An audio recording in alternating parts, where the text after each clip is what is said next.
अस्सलाम वालेकुम my YouTube family, कैसे हैं आप लोग सब। उम्मीद करती हूँ आप सब लोग खैरियत से होंगे।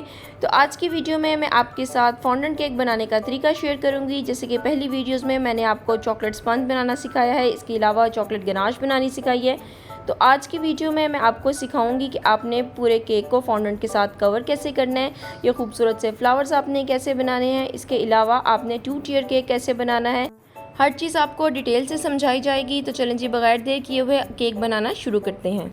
चॉकलेट स्पंज मैंने कैसे बनाया है, इसकी रेसिपी का लिंक जो सा है वो मैं डिस्क्रिप्शन बॉक्स में दे दूँगी, आप वहाँ से चेक कर लीजिएगा। एक केक मैंने 5 इंचज़ के मोल्ड में बनाया है और दूसरा वाला जो सा है वो मैंने 3 इंच के मोल्ड में बनाया है। अब मैं इसको सिरप के साथ सोक कर रही हूँ। सिरप बनाने के लिए मैंने पानी लिया था, उसमें मैंने डाली है थोड़ी सी चीनी और कोको पाउडर डाला है। ठीक है जी। अब ये जो फ्रॉस्टिंग है, ये मैंने जो चॉकलेट लोडेड केक आपको बनाना सिखाया था वो फ्रॉस्टिंग है जो मैं यहाँ पे यूज़ कर रही हूँ। इसका लिंक भी मैं आपको दे दूँगी, आप वहाँ से चेक कर सकती हैं।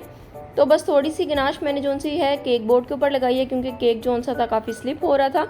गनाश लगाने से अब ये अपनी जगह से हिलेगा नहीं। अब मैंने केक की सेकंड लेयर रखी है, इसे भी मैं थोड़ा सा सोक कर रही हूँ। आप चाहें तो इसको सादा दूध के साथ भी सोक कर सकती हैं, या कंडेंस मिल्क और पानी मिक्स करके जो मिक्सचर बनता है उसके साथ भी कर सकती हैं। अब मैंने गनाश के साथ इसकी साइड पे क्रम कोटिंग कर लेनी है। ये वाली गनाश जो सी है इसकी रेसिपी मैं आपके साथ शेयर करूँगी। अगर आप लोग सीखना चाहते हैं तो कमेंट्स में ज़रूर बताइएगा।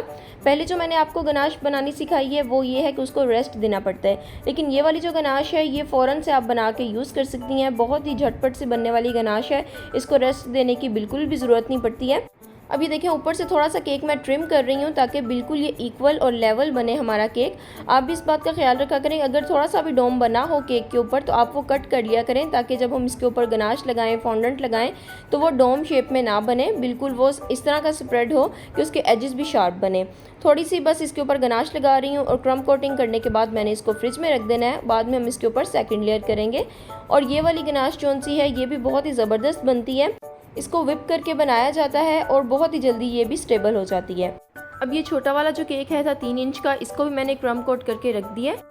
अब इस वाले केक के ऊपर हम सेकंड कोट करेंगे और ये करने के बाद भी आपने इसको थोड़ी देर के लिए फ्रिज में रख देना है। यहाँ पर कुछ टिप्स मैं आपके साथ शेयर कर देती हूँ कि आप आसानी से फॉन्डेंट केक बना के डिलीवर कैसे कर सकती हैं। सबसे पहले तो आपने स्पंज ऐसा बनाना है जो गनाश का और फॉन्डेंट का वेट बर्दाश्त कर सकता हो। ऐसा ना कीजिएगा कि बहुत ही सॉफ्ट और डेलिकेट सा आप स्पंज बना दें कि वो इन चीज़ों का वेट ही बर्दाश्त ना कर सके। और दूसरा, आपने गनाश ऐसी बनानी है कि उसमें चॉकलेट की मिकदार ज़्यादा होनी चाहिए गर्मी के मौसम में, और क्रीम कम हो ताकि वो स्टेबल रहे। और इस गर्मी के मौसम में आपने बटर क्रीम के साथ फॉन्डेंट केक नहीं बनाने, ठीक है। अगर कोई कहे कि उसको वनीला फ्लेवर में चाहिए तो आप फिर वाइट चॉकलेट गनाश बनाइए, आपने फिर बटर क्रीम नहीं बनानी है, ठीक है। इन चीज़ों का आपने लाजमी ख्याल रखना है। और बाद में आपने ये सारा प्रोसीजर क्रम कोटिंग करके इसकी सेकंड लेयर करने के बाद आपने इसको फ्रिज में रख के ठंडा कर लेना है। और जब आपका पूरा केक रेडी हो जाए तो आपने उसको बॉक्स में डाल के अच्छी तरह से बॉक्स के ऊपर भी क्लिंग रैप करके फिर आपने उसको फ्रिज में रखना है। खुला केक जो फॉन्डेंट वाला है आपने फ्रिज में नहीं रखना, नहीं तो उसके ऊपर मॉइस्चर आ जाता है जिससे आपका केक जो है वो ख़राब हो जाता है, ठीक है। अच्छा जी, अब हम फॉन्डेंट को बेल लेते हैं। थोड़ा सा कॉर्नफ्लोर जो सा है मैंने शेल्फ के ऊपर डस्ट किया है, फॉन्डेंट के ऊपर भी लगा रही हूँ और इसको मैंने बेल लेना है। और फॉन्डेंट जो सा है आप किसी भी अच्छी कंपनी का लेके यूज़ कीजिएगा, विप ग्योर का ले लें या जो मिल्कीज़ फूड वालों का है आप वो भी लेके यूज़ कर सकती हैं, वो भी बहुत अच्छा है। लेकिन यहाँ पे मैं जो फॉन्डेंट यूज़ कर रही हूँ ये होममेड फॉन्डेंट है। इसकी रेसिपी भी मैं आपके साथ शेयर करूंगी, लेकिन अभी बिल्कुल नहीं करूंगी क्योंकि आजकल आप लोग मेरी वीडियोस बहुत कम देख रहे हैं, कमेंट्स वगैरह भी बहुत कम होते हैं, लोग देख रहे होते हैं लेकिन लाइक नहीं कर रहे होते। तो आपकी जो अप्रिसिएशन होती है ना वो हमारे लिए बहुत मायने रखती है। तो आप अगर जिसकी भी वीडियो देखती हैं तो कोशिश किया करें उस पर लाइक कर दिया करें, कमेंट कर दिया करें, क्योंकि जो वीडियो बनाने वाला होता है वो बहुत मेहनत से वीडियो आपके लिए लेके आता है, अपनी रेसिपीज़ आपके साथ शेयर करता है। और ये वाली रेसिपीज़ तो मेरी क्लासेस की रेसिपीज़ हैं जो कि मैं सिखा चुकी हुई हूँ, पेड क्लासेस थी मेरी, जो कि अब आपको फ्री ऑफ कॉस्ट सीखने को मिल रही हैं। तो थोड़ा सा आप भी अप्रिशिएट कर दिया करें ताकि जो बनाने वाला है उसको थोड़ी सी मोटिवेशन मिले, वो मज़ीद आपके लिए अच्छी अच्छी रेसिपीज़ लेके आए। चलें जी, बातें तो साथ साथ होती रहेंगी। अब मैं आपको थोड़ा सा केक के बारे में बता देती हूँ कि केक को मैंने ठंडा करने के बाद बाहर निकाला है। थोड़ी देर के लिए मैंने इसको रख दिया था ताकि इसके ऊपर जितना भी मॉइस्चर अगर आता है तो बाद में मैं उसको क्लीन कर लूँ, लेकिन इसके ऊपर कोई भी मॉइस्चर नहीं आया था तो मैंने इसको क्लीन नहीं किया। अब मैंने फॉन्डेंट को जो बेला है वो उठा के इसके ऊपर रखा है और मैं बिल्कुल हल्के हाथ से देखें इसको साथ साथ दबाती जा रही हूँ और जितनी भी थोड़ी सी नीचे हवा आती है फॉन्डेंट के उसको मैं निकाल देती हूँ, ठीक है। आपने हाथों की तरफ देखते रहना है कि मैं किस तरह काम कर रही हूँ। छोटा सा केक मैं इसलिए आपके साथ शेयर कर रही हूँ कि जो बिगनर्स होते हैं वो बड़ा केक हैंडल करने में उनको मसला होता है। तो जब आपने फ़र्स्ट टाइम केक बनाना है ना, तो आपने इसी साइज़ का बना के ही उस पर सीखना है, ठीक है। इससे ये होगा कि छोटा केक है, हैंडल करना आसान होगा, और अगर मसला हो तो आप इसको दोबारा से फॉन्डेंट को उतार के तो फिर आप इसके ऊपर नया फॉन्डेंट बेल के लगा लीजिएगा, ठीक है। ये देखिए इस तरह मैंने थोड़ा थोड़ा फॉन्डेंट उठा रही हूँ, इसको नीचे से प्रेस करती जा रही हूँ, और ये देखिए हमारा पूरा केक जो सा है वो कवर हो चुका है। अब आपने क्या करना है, स्मूदर ले लेना है। स्मूदर के साथ आपने इसके ऊपर वाली सरफेस जो सी है वो फ्लैट करनी है। केक की साइड पर आपने इसको अच्छे से प्रेस करना है। फिंगर टिप्स के साथ भी जो ये इसके एजेस हैं वो स्मूथ कर सकती हैं, ठीक है। अभी देखें कितना ज़बरदस्त सा जो केक है कवर हो चुका है। अब आपने पिज़्ज़ा कटर ले लेना है और इसको बिल्कुल केक के साथ रखते हुए आपने चला देना है। इससे बहुत ही स्मूथली एक्स्ट्रा फॉन्डेंट जो सा है वो कट हो जाता है, और जो फॉन्डेंट बचता है आपने उसको फ़ौरन से क्लिंग रैप करके रख देना है। अगर फॉन्डेंट को हवा लग जाए तो फॉन्डेंट ड्राई हो जाता है और वो फिर काम के काबिल नहीं रहता। इससे फिर आप टॉपर तो बना सकती हैं, लेकिन आपने जब उसको केक के ऊपर अप्लाई करना होता है ना, तो आपको थोड़ा सा सॉफ्ट फॉन्डेंट चाहिए होता है। तो देखिए जी केक हमारा ज़बरदस्त सा कवर हो चुका है। अब इसी तरह ही मैं जो छोटे वाला केक है वो भी रेडी कर लूँगी। अभी देखें छोटे छोटे से मैंने स्ट्रॉ कट करी है, जितनी हमारी केक की हाइट थी ना उसी हिसाब से मैंने स्ट्रॉ को कट किया है।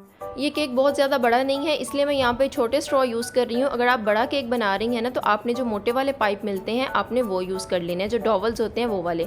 अब सिंपली मैंने छोटा वाला केक जो सा था वो उठा के इसके ऊपर रख दिया। और अगर आप बड़ा केक बना रही हैं ना, तो केक रखने से पहले आपने नीचे थोड़ी सी गनाश लगा लेनी है। इससे केक जो सा है वो मज़ीद सिक्योर हो जाता है, ठीक है।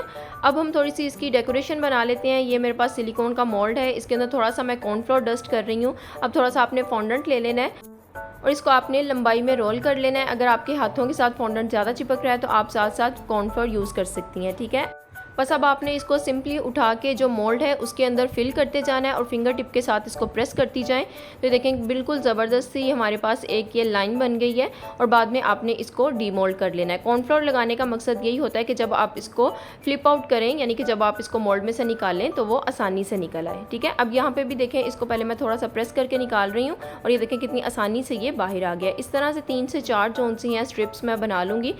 और अब हम इसको केक के ऊपर अप्लाई कर लेते हैं। ये एडिबल ग्लू है, शॉर्ट्स में मैंने इसकी रेसिपी शेयर की है, उसका लिंक भी मैं आपको दे दूंगी, आप वहाँ से चेक कर लीजिएगा। और अगर आप इसको चाहें तो सिंपल पानी के साथ भी अटैच कर सकती हैं, वैसे भी ये हो जाएगी, ठीक है। बहुत ही सिंपल सा डिज़ाइन है जो मैं आपके साथ शेयर कर रही हूँ। इसको हर कोई आसानी से बना सकता है, बिगनर भी इस केक को बहुत ही आसानी से बना सकते हैं। जब मैंने फॉन्डेंट केक बनाना शुरू किया था ना, तो मैं पहले तो काफ़ी डरती थी कि पता नहीं ये क्या चीज़ है, मुझसे से बनेगी कि नहीं। और इतने साल मैंने इसी डर में गुजार दिए कि फॉन्डेंट केक जो सा ना बहुत ही ट्रिकी काम है, मेरे से हैंडल नहीं होगा। लेकिन जब मैंने अपना पहला फॉन्डेंट केक बनाया ना, तो वो बनाने के बाद सारे डर खौफ दूर हो गए और ये बड़ा मज़े का काम लगा। जैसे आप डो के साथ खेलते हैं ना, प्ले डो के साथ बच्चे खेलते होते थे, हमने ही बचपन में खेला हुआ है, तो ये वैसे ही लगा कि आप डो के साथ खेल रहे हैं और वैसे ही आपने खेलते खेलते केक तैयार कर लिया। तो अब जिस तरह ये देखें कितना आसान तरीका है। आपके पास थोड़े से ना मोल्ड्स और प्लंगर वगैरह होने चाहिए, वो होंगे तो आप बड़ी आसानी से केक जो सा डेकोरेट कर सकती हैं। अगर फ़िलहाल स्टार्टिंग में आपके पास बहुत ज़्यादा टूल्स नहीं है ना, तो फिर भी आप परेशान ना हो, चंद एक टूल ले लें और एक बार केक बना के देखें। फिर आपको लगे कि जिस जिस चीज़ की आपको ज़रूरत है आप वो परचेज़ करती जाएं और बस आप अपने केक बनाने शुरू कर दें। देखें जी वो वाला काम जो सा है वो कंप्लीट हो चुका है। अब हम क्या करेंगे कि फ्लावर्स बना लेंगे, ठीक है।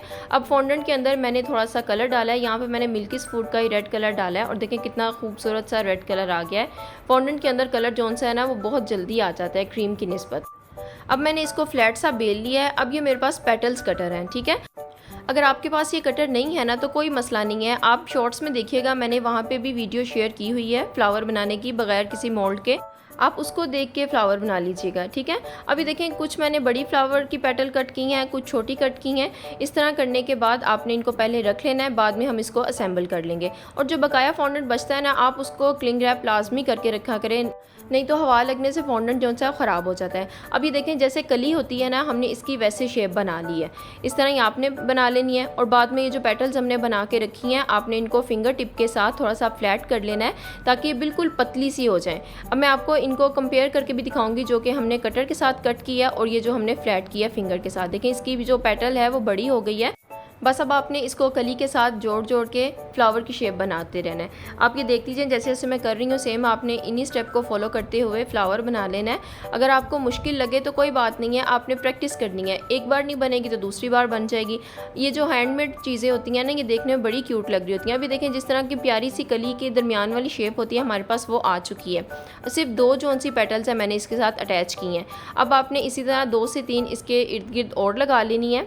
लगा के आपने हल्का सा इसको कर्व दे देना है। जैसे एक खिला हुआ एक फ्लावर होता है ना, सेम ऐसे ही हमने इसकी लुक बनानी है। 2 जो हमने पेटल लगाई थी वो बिल्कुल जोड़ के लगाई थी। अब हमने इसके बाद 3 पेटल्स लगानी है और थोड़ा सा इसको कर्व कर देना है। 2 लग चुकी हैं, अब एक और लगा लेंगे। बस इसी तरह आप देखती जाएं जैसे जैसे मैं कर रही हूँ, आपने सेम इन्हीं चीज़ों को फॉलो करते हुए फ्लावर बना लेने हैं। और मुझे पूरी उम्मीद है कि अगर आप ये सारे स्टेप्स को अच्छी तरह से फॉलो करती हैं ना, तो आप पहली दफ़ा में ही फॉन्डेंट केक जो है बहुत ही अच्छा बना लेंगी। जितनी भी मैंने आपको टिप्स दी हैं आपने सबको फॉलो करते हुए ही काम करना है, ठीक है।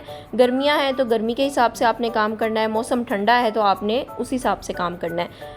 मौसम ठंडे में जो गनाश है ना, उसका आपने रेशियो का ख्याल रखना है कि अगर आपने 200 ग्राम चॉकलेट लिया ना तो उसमें 100 ग्राम आपने क्रीम डालनी है। और इसी तरह अगर आप गर्मियों में काम कर रही हैं तो 300 ग्राम चॉकलेट लेनी है और 100 ग्राम उसमें आपने क्रीम डालनी है। 350 ग्राम भी आप उसमें चॉकलेट डाल सकती हैं, क्योंकि वेदर के अकॉर्डिंग जो से होते हैं ना, आपको चॉकलेट की मिकदार जो है वो बढ़ानी पड़ती है। अगर आपके केक की बेस जो सी है वो अच्छी बन गई है ना, तो आप बकाया केक भी जो फॉन्डेंट का है बहुत ही आसानी से बना सकती हैं। और ये भी आपने ख्याल रखना है कि आपने बटर क्रीम नहीं यूज़ करनी बहुत ज़्यादा गर्मी के मौसम में। जून जुलाई अगस्त के महीने में आपने बटर क्रीम नहीं यूज़ करनी, गनाश के साथ ही आपने काम करना है। देखिए जो खूबसूरत सा फ्लावर हमारा रेडी हो चुका है। इस तरह मैंने 3 बना के रखे हैं। एक बड़ा फ्लावर बनाया है वो हम इसके टॉप के ऊपर रखेंगे, और ये 2 जो छोटे वाले बनाए थे वो बस मैं ऐसे रख के अभी चेक कर रही हूँ कि इनकी लुक जो सी है वो कहाँ पे अच्छी आएगी। तो मैंने इस तरह सोचा है कि इनको मैं अटैच करूँगी। अब ये थोड़ा सा फॉन्डेंट बेल के लीफ कटर की मदद से 3 से 4 जो लीव्स हैं वो मैं कट कर लूँगी। अब ये पतली सी वायर ली है मैंने, इसको मैं इसके अंदर इंसर्ट कर दूँगी। इससे केक के ऊपर लीफ लगाने में ना बहुत आसानी होगी, किसी भी हार्डवेयर शॉप से आपको आसानी से मिल जाएगी। अब मैंने गोल्डन डस्ट लिया है, इसके अंदर थोड़ा सा मैंने ऑयल डाला है, और जैसे पेंट बनाते हैं ना वैसे आपने इसकी कंसिस्टेंसी बना लेनी है। अब मैं इसे केक के ऊपर अप्लाई कर दूंगी। और अगर आपके पास गोल्डन डस्ट नहीं है तो कोई बात नहीं है, आप इसको स्किप भी कर सकती हैं। आप वैसे ही डिफरेंट कलर शामिल कर लीजिए फॉन्डेंट में और उसको कलरफुल बना लीजिएगा, क्योंकि ये थोड़ा सा एक्सपेंसिव होता है। काफ़ी जो ऑनलाइन पेजेस हैं वहाँ से सस्ता भी मिल जाता है, लेकिन जो उसकी क्वालिटी होती है ना वो अच्छी नहीं होती। अब एडिबल ग्लू लगा के मैंने फ्लावर्स को भी अटैच कर लिया है। तो ये देखें जी केक हमारा ज़बरदस्त सा रेडी हो चुका है। उम्मीद है कि आपको हर चीज़ अच्छे समझ आ गई होगी। मैंने पूरी कोशिश की है कि आपको हर चीज़ मैं डिटेल में बता दूं। अब आप लोग इसको ज़रूर ट्राई कीजिएगा, और फिर भी किसी चीज़ की आपको समझ नहीं आती है ना तो आप मेरे से पूछ लीजिएगा कमेंट्स में, मैं आपको गाइड कर दूँगी। और जितने भी क्वेश्चन होते हैं या कोई भी डर खौफ है आप उसको एक साइड पर रख के इस केक को लाजमी ट्राई कीजिएगा। इंशाल्लाह बहुत अच्छे फॉन्डेंट केक बनाना सीख जाएंगी। तो चलें जी, दुआओं में याद रखिएगा। अल्लाह हाफिज़।